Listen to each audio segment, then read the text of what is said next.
Hello दोस्तों, स्वागत है आपका अपने इस यूट्यूब चैनल पर। मैं अखिलेश लेकर आया हूँ आपके लिए आरआरबी एएलपी के लिए प्रैक्टिस सेट। प्रीवियस ईयर के जो भी क्वेश्चन हुए थे पहले उनको डिस्कस करेंगे हम लोग। उसके बाद देखेंगे कि कौन कौन सा टॉपिक है, फिर उसको टॉपिक वाइज हम लोग उस पर बात करेंगे अलग से। ठीक है, तो पहले हम क्या करते हैं, जो आरआरबी प्रीवियस ईयर हुआ था ये 2018 में हुआ था। ठीक, ये 9 अगस्त से लेके 31 अगस्त तक पेपर हुआ था। तो डेली डेली 3-3 पेपर होते थे, तो इस प्रकार से 30 प्रीवियस ईयर के पेपर हमारे पास डिस्कस करने के लिए हैं।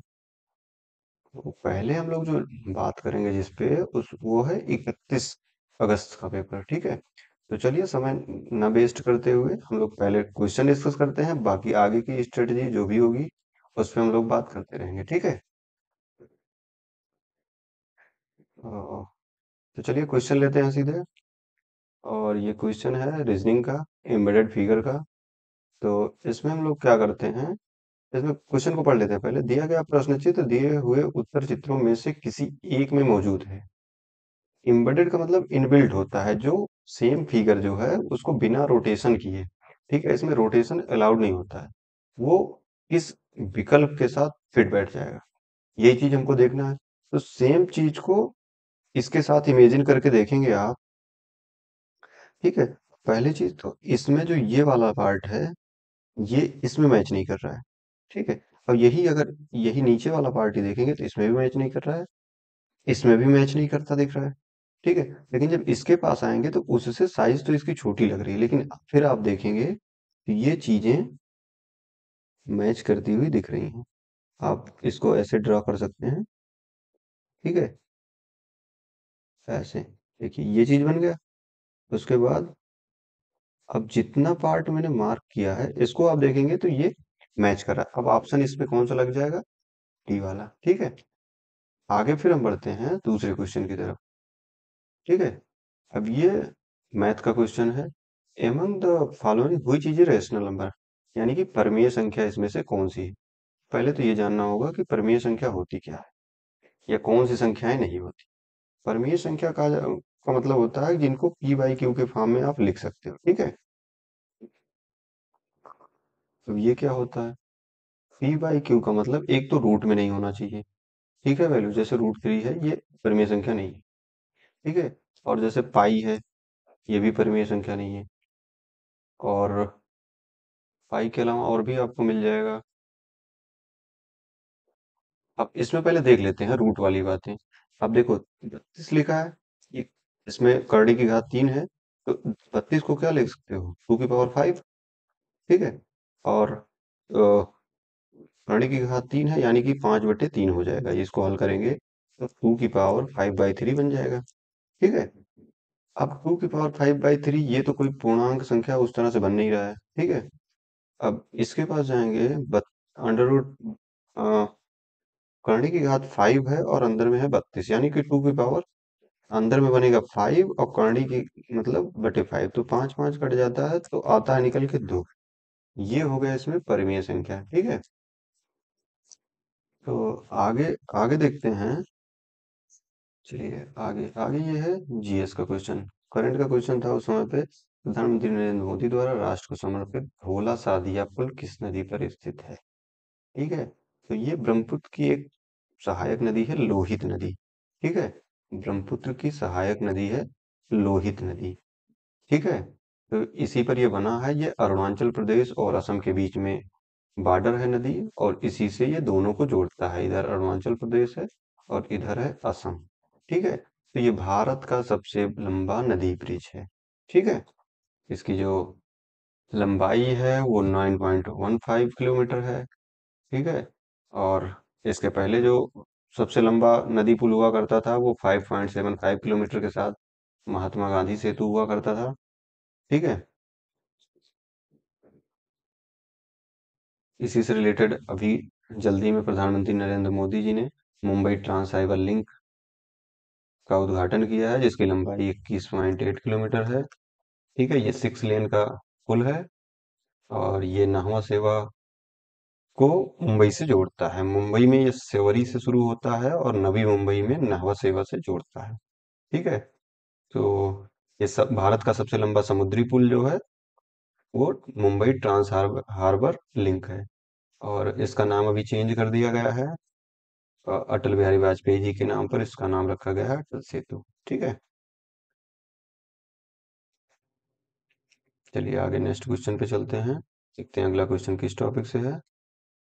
अब ये देखिए साइंस का क्वेश्चन है और प्रकाश से रिलेटेड है। बहुत ही प्यारा क्वेश्चन है। एक गोलीय दर्पण के परावर्ती पृष्ठ के मध्य एक बिंदु होता है जिसे क्या कहते हैं। ठीक है, गोलीय दर्पण होता है। एक दर्पण ऐसे होता है, एक मिनट। दर्पण देखो दो प्रकार के होते हैं।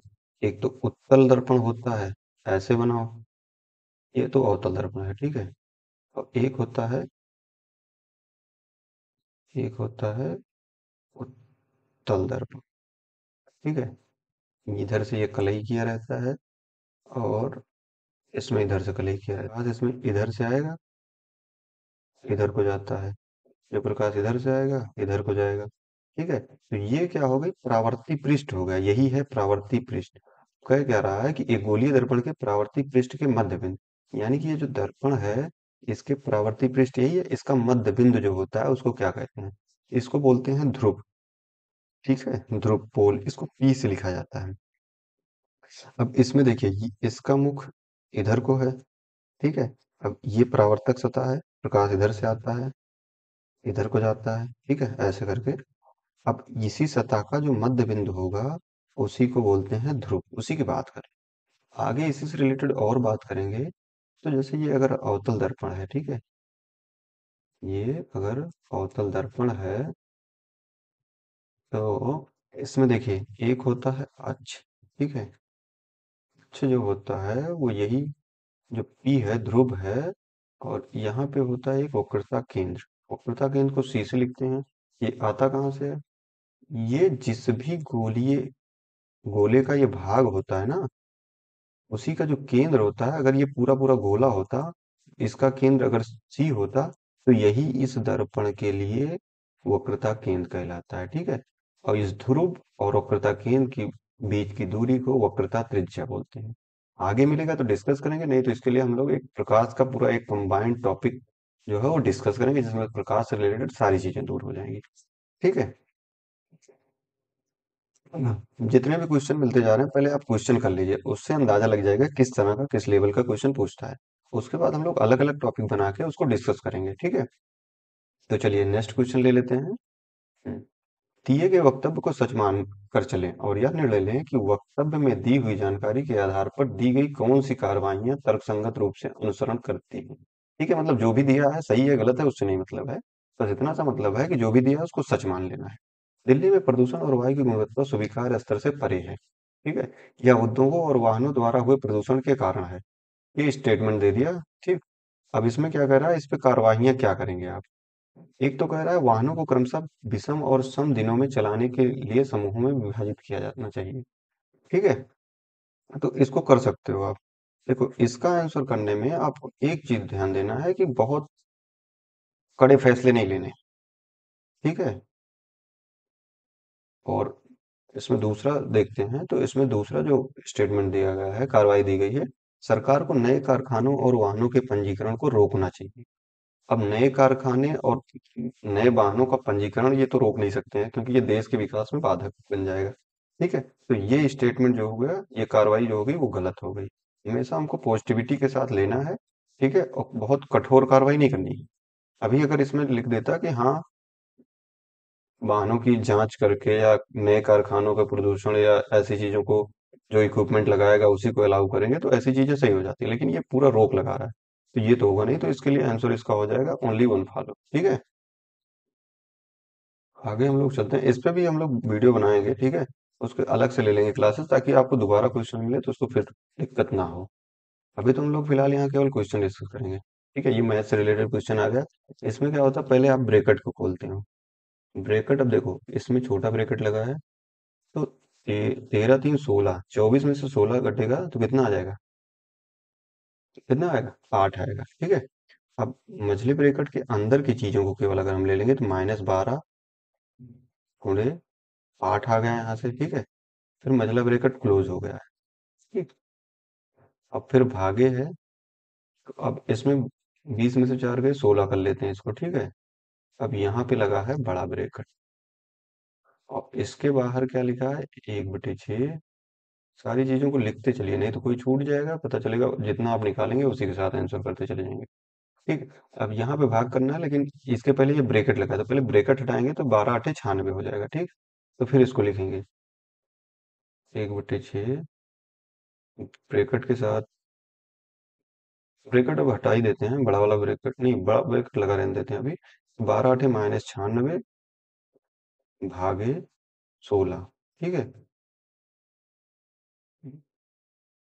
अब 16×6 = 96, यानी कि आएगा क्या है यहाँ से, -6। तो 4+1/6 गुणे -6। अब 6 से 6 कट जाएगा, तो 4 - 1 आएगा, यानी कि आएगा आंसर 3, ठीक है। तो इसमें ध्यान क्या देना है, बोर्ड मास का फार्मूला आप जानते ही हैं,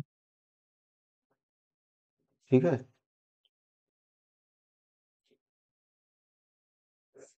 इसी पे काम करना है। पहले ब्रैकेट हटाएंगे, ठीक है। तो अब इसमें तो आ गया, ज्यादा कुछ करना नहीं है, तो टाइम ना वेस्ट करते हुए अगले क्वेश्चन पे चलेंगे हम लोग, ठीक है। अब देखिए, ये क्या है, ये केमिस्ट्री का क्वेश्चन है। एक तत्व ए फार्मूला A3O4 के साथ ऑक्साइड बनाता है, तत्व ए की संयोजकता, ठीक है।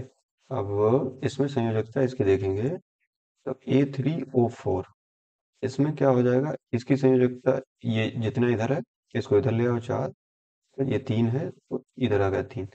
ए की संयोजकता 4 हो जाएगा, ओ की संयोजकता 3 हो जाएगा, ठीक है। अब संयोजकता पहले तो होती क्या है, संयोजकता का मतलब होता है किसी भी परमाणु के संयोग करने की क्षमता। और संयोग करने की क्षमता, अब ये कहाँ से पता चलेगा, तो प्रत्येक परमाणु जो है वो अपने लास्ट ऑर्बिट में 8 इलेक्ट्रॉन रखने की कोशिश करता है, क्योंकि ये अस्थायी हो जाता है। अब जिसके पास दो होगा, अब इनके पास आता है, एक तो त्याग सकता है, एक साझेदारी कर सकता है, एक ग्रहण कर सकता है।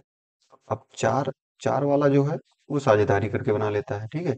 उसकी संयोजकता 4 हो गई, लेकिन जिसके अंतिम कोष में 7 है, तो अब उसकी संयोजकता 7 नहीं रख सकते हैं, क्योंकि 7 तो एक ले लेगा अगर किसी के साथ, तो इसका 8 हो जाएगा, इसका अष्टक पूरा हो जाएगा, तो इस प्रकार से ये निष्क्रिय कक्षा प्राप्त कर लेता है, तो इसकी संयोजकता 1 हो जाएगी। संयोजकता, एक चीज और ध्यान देंगे कि इसमें कभी निगेटिव नहीं हो सकती, संयोजकता को निगेटिव में नहीं लिखा जाता है, ठीक है। तो अब चलिए दूसरे क्वेश्चन को देखते हैं क्या है। चलिए, ये भी बहुत ही अच्छा क्वेश्चन है, मैथ का क्वेश्चन है। किसी घन के, इसको क्वेश्चन को आप आराम से पढ़िए, कोई दिक्कत नहीं है, ठीक है। जितनी बार पढ़ेंगे उतना ही चीजें निकल के आएंगी। किसी घन के किनारों की लंबाई का योग। अब चलो मान लो किसी वर्ग के परिमाप, चलो घन और वर्ग की बात कर रहा है तो पहले अलग अलग इनकी भुजाओं की माप तो पता नहीं है, तो मान लेते हैं जो वर्ग है इसकी भुजा मान लेते हैं यक्स है, ठीक। और जो घन है इसकी भुजा मान लेते हैं वाई है। अब आगे क्वेश्चन पढ़ते हैं, कह क्या रहा है, किसी घन के किनारे की लंबाई का योग। घन में कितने किनारे होते हैं, घन में कितने किनारे होते हैं, ठीक है। तो घन में होते हैं 12 किनारे। इसको आप प्रैक्टिकल घर पे देख सकते हो, माचिस की डिब्बी जो होती है वो घन तो नहीं होती है, घनाभ की तरह होती है, लेकिन बस वही चीज फील करना है कि उसमें कोर कितनी होती है, किनारे कितने होते हैं। तो आप इसमें भी देख के गिन सकते हो, ऊपर 4, नीचे 4 और साइड वाले 4, ये वाले, ठीक। तो 12 हो गए। अगर किसी घन के किनारे की लंबाई का योग, घन के किनारे की लंबाई का योग, यानी कि अगर भुजा जो है घन की वाई माने हैं, तो टोटल घन के किनारों की लंबाई का योग हो जाएगा 12y, ठीक है। योग वर्ग के परिमाप के 4 गुने। वर्ग का परिमाप क्या होता है, वर्ग का परिमाप होता है 4 गुने भुजा, ठीक है। तो परिमाप के 4 गुने, तब वो बराबर हो जाएगा, ठीक है। परिमाप हो जाएगा 4x गुणे 4 गुना कह रहा है, तो यानी कि 12y बराबर 16x हो जाएगा, ठीक है। अब यहां से निकल के आएगा y बराबर 4/3x। एक समीकरण आप इसको बना लीजिए, ठीक है। दूसरा, अगर घन के आयतन के संख्यात्मक मान का 1/4, घन का आयतन क्या होता है, भुजक घात 3, यानी कि y घात 3 का 1/4 मतलब 4/4 का संख्यात्मक मान का 1/4 वर्ग के क्षेत्रफल के संख्यात्मक मान, इसका 1/4 वर्ग का क्षेत्रफल होता है भुजा स्क्वायर, यानी कि एक्स स्क्वायर, ठीक। अब इसमें क्या करते हैं, पूछ क्या रहा है, तो वर्ग की भुजा की लंबाई बताइए। वर्ग की भुजा यानी कि हमने x मान रखा है, x की वैल्यू निकालना है। अब यहाँ से y की वैल्यू को इसमें पुट कर देंगे, तो y की जगह पे 4/3 x रखेंगे, उसका होल क्यूब बनेगा, और बट्टे 4 बराबर एक्स स्क्वायर हो जाएगा। ठीक, 4 × 16 = 64 बट्टे 3 × 3 = 9 = 27 एक्स क्यूब बट्टे 4 बराबर एक्स स्क्वायर हो गया। ठीक है, एक्स स्क्वायर से एक्स स्क्वायर कट जाएगा, तो यहाँ बचेगा एक्स एक बने बचेगा। ठीक है, और ये 4 जो है चला जाएगा इधर, या इसका बटा एक भी मान सकते हो। ये उलट के इससे काट सकता है, 4 16 × 4 = 64। ठीक है, तो यहाँ से निकल के आएगा x × 16 बट्टे 27 बराबर एक, या x बराबर 27/16। ठीक है, तो ये इसमें से आपका डी आंसर सही हो जाएगा। ठीक है, चलिए नेक्स्ट क्वेश्चन देखते हैं। रीजनिंग का क्वेश्चन है, त्रिकोणों की संख्या को दर्शाता है। ठीक है, यानी त्रिभुजों की संख्या को बता रहा है। इसमें बहुत इजी है, इसको क्या करते हैं, पहले काउंट कर लेते हैं। ठीक, इसमें से एक एक ब्लॉक ले लेते हैं। एक ये जो ब्लॉक है, पहले इसको ले लेते हैं। ठीक, इसमें देखो एक ये बन रहा है, एक ये बन रहा है। ठीक, दो। अब ऐसे ऐसे देखो 5 ब्लॉक हैं, 2 3 4 5। ठीक है, तो दो इसमें 4 6 8 10, 10 तो ऐसे बन गए। ठीक है, अब देखेंगे ये दोनों ब्लॉक को मिलाने के बाद कितने नए बन रहे हैं। एक ये त्रिभुज बन रहा है, दूसरा और कोई नहीं बनता दिख रहा है। अब एक ब्लॉक और ऐड कर लो, ऐड कर लिए, देखो ये वाला बनता दिख गया। ठीक है, ये वाला दो हो गए। और फिर जब ये वाला ब्लॉक ऐड किया गया, तो एक इसके साथ ये बना ले रहा है, 3 हो गए। ठीक, और जब ये वाला ऐड हो गया, तो एक ये बन गया ऊपर। ठीक है, तो 4 और बन गए, तो 10 + 4 = 14। ठीक है, तो अभी तो अगर अगर इजी अगर कोई भी ट्रायंगल दिख रहा है तो उसको काउंट कर लेंगे। ठीक है, बहुत ज्यादा फार्मूला रटने के चक्कर में नहीं पड़ेंगे, क्योंकि पेपर में फार्मूला याद नहीं रह जाता है हर टॉपिक के लिए। त्रिभुज में भी आप फार्मूला याद करेंगे, हर आकृति के लिए अलग अलग। तो पहले तो आसानी से जो बन जा रहे हैं उन्हीं की बात करेंगे, उसके बाद जो नहीं बनेगा उसके लिए फार्मूला हम लोग यूज करेंगे। ठीक है, तो चलिए नेक्स्ट क्वेश्चन जो है, ये मैथ से रिलेटेड क्वेश्चन है। इसमें क्या है, दी गई तालिका 4 विषयों फिजिक्स, केमिस्ट्री, बायो और मैथ में 4 छात्रों WX, Y और Z द्वारा प्राप्त अंकों का प्रतिनिधित्व करती हैं। प्रत्येक विषय में अधिकतम अंक 100 है। ठीक है, 100 में से ये जितना जितना अंक पाए हैं सबके दिया गया है। ठीक है, 4 छात्रों के एम में औसत अंक कितने हैं, तो एम का कॉलम ये है, और चारों छात्रों के नंबर है। तो इसमें औसत की बात कर रहा है, तो यानी कि सबको जोड़ के उसके बाद 4 से भाग दे देना है। ठीक है, अब चारों को जोड़ोगे, चलो यही नीचे ही जोड़ लेते हैं। 5 5 10, ये शून्य आ गया, हासिल एक आ गया। 8 6 14 4 18, 18 6 24 1 25, यानी कि 250। टोटल जो आ गया 250। अब औसत करना है कि उनकी संख्या से भाग दे दो, 1 2 3 4। ठीक है, 4 × 24। ठीक है, 4 × 24 1 25, 10 4 दूनी 8, 4 दूनी 8, दशमलव लग गया, 4 पंचे 20। ठीक है, 62.5 आ गया। ठीक है, इसमें देखो माइन्यूट से अंतर के बाद सब ऑप्शन बने हैं। ठीक है, तो बहुत ही ध्यान से देना है। ठीक है, आगे नेक्स्ट क्वेश्चन देखते हैं। जीवनी पर आधारित फिल्म पैडमैन में किस अभिनेता ने सामाजिक कार्यकर्ता अरुणाचलम मुरुगनाथम का किरदार निभाया। ठीक है, पैडमैन आपने देखा होगा, नहीं देखा होगा कोई बात नहीं। ये आर बाल्की द्वारा निर्देशित फिल्म है। तमिलनाडु के कोयम्बटूर के रहने वाले अरुणाचलम मुरुगनाथन के जीवन पर आधारित फिल्म बनी है। ठीक है, सामाजिक जागरूकता के ऊपर बनी फिल्म थी, बहुत ही अच्छी थी। तो थोड़ा सा करंट से आपको खुद को मतलब जागरूक रखना है कि क्या क्या चल रही हैं, सामाजिक मुद्दे हैं, इसको जानना जरूरी है। ठीक है, आगे चलिए हम अगले क्वेश्चन पे बात करेंगे। तो ये मैथ का क्वेश्चन है, इसको हल करना है, सरलीकरण। ठीक है, तो अब देखो इसमें एक प्लस में है, बाकी तीनों माइनस में है, तो सीधा सीधा सब लिख लेते हैं। ठीक है, अब इनको सेम चिन्ह के हैं तो इनको ऐड कर लेते हैं। ऐड करेंगे तो फिर ऐड आप आपको अगर दिक्कत हो रही है तो ऊपर नीचे करके दशमलव के नीचे दशमलव लिखेंगे, उसके बाद बाकी संख्याओं को लिखते जाएंगे। ठीक है, यहाँ पे 0.196।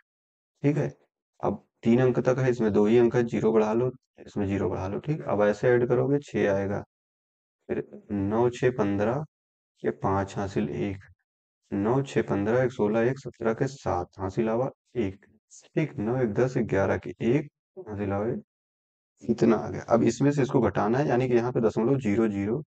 ठीक है, जिसको दशमलव के साथ नई चीजें समझ में आ रही हैं, ठीक है, तो सेपरेट वीडियो बनेगी, उसको देखिएगा आप, उससे जरूर निकल के आएगी। बहुत ध्यान पूर्वक करना है इसको।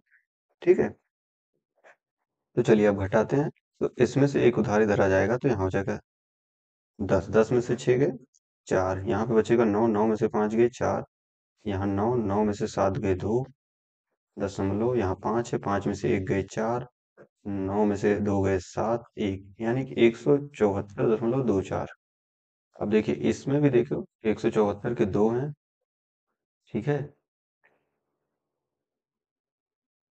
173 के भी दो हैं। बहुत बारीक सा अंतर है। ठीक है, इसमें जो है ऑप्शन हो गया ये डी वाला। ठीक है, आगे देखते हैं, नेक्स्ट क्वेश्चन पे चलते हैं हम लोग। ठीक है, बायोगैस में मीथेन का प्रतिशत कितना है? ठीक है, ये स्टैटिक जीके का क्वेश्चन है, इनको एनवायरनमेंट में भी आप काउंट कर सकते हो। ठीक है, ये डाटा वाले क्वेश्चन चेंज नहीं होते हैं। इसमें क्या है, बायोगैस में कौन कौन सी गैसें होती हैं मुख्यतः, पहले हम इसकी बात कर लेते हैं। तो इसमें मीथेन होती है, कार्बन डाइऑक्साइड होती है, नाइट्रोजन होती है, हाइड्रोजन होती है। ठीक है, हाइड्रोजन के सल्फाइड भी होते हैं। तो बायोगैस में मेनली जो गैस होती है वो मेथेन होती है। ये 75% तक कवर करती है, 50 से या 60 से 75% तक कवर करती है। मैक्सिमम वेटेज इसी का होता है। उसके बाद जो इसमें कंटेंट होते हैं वो कार्बन डाइऑक्साइड के होते हैं, ये 25 से कभी कभी 50% तक भी आ जाते हैं। ठीक है, और उसके बाद जो होता है नाइट्रोजन, ये भी 0 से 10% तक इसको हो जाता है। ठीक है, तो वो मीथेन का हो गया ये 50 से 75%। ठीक है, तो अब पूछ क्या रहा, बायोगैस में मीथेन का प्रश्न। मीथेन के साथ साथ आप आगे के लिए और भी चीजों को जान लो कि बायोगैस में होता क्या क्या है। तो मीथेन के बाद जो ज्यादा कंटेंट उपलब्ध होता है वो कार्बन डाइऑक्साइड होता है, वो 25 से 50% तक। ठीक है, तो अब मैक्सिमम 75% होता है, तो अब इसमें देखोगे 75% मिल गया आपको। ठीक है, आगे चलिए नेक्स्ट क्वेश्चन देखते हैं। निम्नलिखित का सही मिलान करिए। इधर दिया है एक ए, 1 2 3 4 करके दिया है, और ABCD करके दिया है। ठीक है, तो वाट दिया है, नैनोमीटर दिया है। ठीक है, आगे फिर देखते हैं क्या दिया है। किलोवाट दिया है, 1 किलोवाट आवर दिया है, 1 हॉर्स पावर दिया है। ठीक है, इधर दिया 3.6 × 10⁶ जूल, 1000 वाट, 746 वाट। ठीक है, अब देखो जो आपको पता हो पहले उसमें से मैच करा के देखो किसके साथ जाएगा। जैसे हॉर्स पावर का पता है मुझे कि हाँ 746 वाट होता है। ठीक है, तो 4 के साथ डी ऑप्शन कहाँ लगा है? तो 4 के साथ एक इधर डी लगा है, एक इधर डी लगा है। ठीक है, बाकी सारे एलिमिनेट हो गए। ठीक है, अब मुझे ये भी पता है कि 1 किलोवाट में, किलो का मतलब 1000 होता ही है, तो वाट का मतलब 1000 वाट। वही सेम चीज लिख रहा है। अब दो सी के साथ कहाँ जा रहा है? दो इसमें सी के साथ जा रहा है, इसमें नहीं जा रहा है, यानी कि ये हो गया गलत। एक पॉसिबिलिटी हो गई सही होने की, क्योंकि बाकी चीजें हमको पता है नहीं पता। अब देखो इसमें क्या किया है कि किलोवाट आवर, 1 किलोवाट आवर में 3.6 × 10⁶ जूल होता है। जूल का मतलब होता है वाट सेकेंड। ठीक है, अब लेकिन एक के साथ एक को दे रहा है, इसमें ऐसा कुछ तो है नहीं कि जो एक के साथ एक को रिलेट कर पाए। ठीक है, क्योंकि वाट और नैनोमीटर में कोई संबंध नहीं होता। लेकिन आप ऑप्शन से देखोगे तो ऑप्शन जो भी बन सकता है वो यही बन सकता है, इसके अलावा कोई नहीं बन सकता है। तो चलिए, अब बहुत वीडियो लंबी नहीं हो जाए इसके लिए हम लोग अब इसको यहीं पे रोकेंगे। ठीक है, आगे के जो जो भी इस सेट के क्वेश्चन बचे हुए हैं उसको भी डिस्कस करेंगे। जो भी टॉपिक निकल के आ रही हैं चीजें, तो टॉपिक वाइज अलग करते जाएंगे हम लोग। ठीक है, अब जैसे इसमें साइंस का प्रकाश से रिलेटेड टॉपिक मिला था। ठीक है, पहले हम लोग क्या करेंगे, उसको ये सीरीज चलती रहेगी और अब रेगुलर आएगी। ठीक है, आप अपनी तैयारी को बूस्ट करते रहिए। ठीक है, कहीं से भी कैसे भी करके पढ़ते रहिए, और ये भी ख्याल रखिए कि आपका टाइम वेस्ट ना हो। ठीक है, तो चलिए आज की क्लास को यहीं एंड करेंगे। Thank you.